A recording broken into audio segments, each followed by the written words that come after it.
നമുക്ക് ഈ അനുസരിച്ച് ജീവിക്കുവാൻ, അയൽക്കാരനെ സ്നേഹിക്കുവാൻ യേശുവിന്റെ വാഗ്ദാനമായ സഹായകരമായ പരിശുദ്ധാത്മാവ് ഒരു വ്യക്തിക്ക് കൊടുക്കുവാൻ വേണ്ടി നാം പ്രാർത്ഥിക്കുമ്പോൾ നമുക്ക് ഓരോരുത്തർക്കും ദൈവത്തിന്റെ പരിശുദ്ധാത്മാവ് ലഭിക്കും. ആത്മാവിനെ ലഭിക്കേണ്ടത് നമുക്ക് ഓരോരുത്തർക്കും ആവശ്യമാണെന്നുണ്ടെങ്കിൽ നമ്മൾ മറ്റുള്ളവർക്ക് ദൈവത്തിന്റെ പരിശുദ്ധാത്മാവ് കൊടുക്കാൻ വേണ്ടി പ്രാർത്ഥിക്കണം.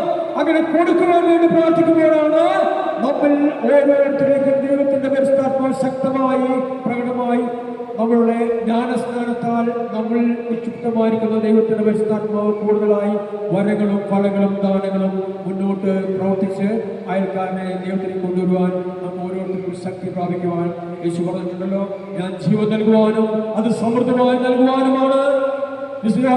ദേശം 10-ാം അധ്യായം 10-ാം വാക്യത്തിലൂടെ ജീവൻ നൽകുവാൻ വന്ന യേശുവിന്റെ ജീവൻ നിനക്ക് വേണമെങ്കിൽ, ദൈവത്തിന്റെ പരിശുദ്ധാത്മാവിന്റെ വാഗ്ദാനം നമുക്ക് ഓരോരുത്തർക്കും വേണമെങ്കിൽ അവന് കൊടുക്കുവാൻ ദൈവമേ എന്ന് പ്രാർത്ഥിക്കുമ്പോൾ നമുക്ക് ഓരോരുത്തർക്കും മറ്റൊരുവന് കൊടുക്കാൻ പ്രാർത്ഥിക്കുമ്പോൾ നമുക്ക് ദൈവത്തിന്റെ പരിശുദ്ധാത്മാവ് അഭിഷേകം വരികയും ചെയ്യും. നമ്മുടെ ബന്ധനങ്ങളിൽ നിന്ന് നമ്മളോരുത്തരും മോചിതരാകുകയും ചെയ്യും.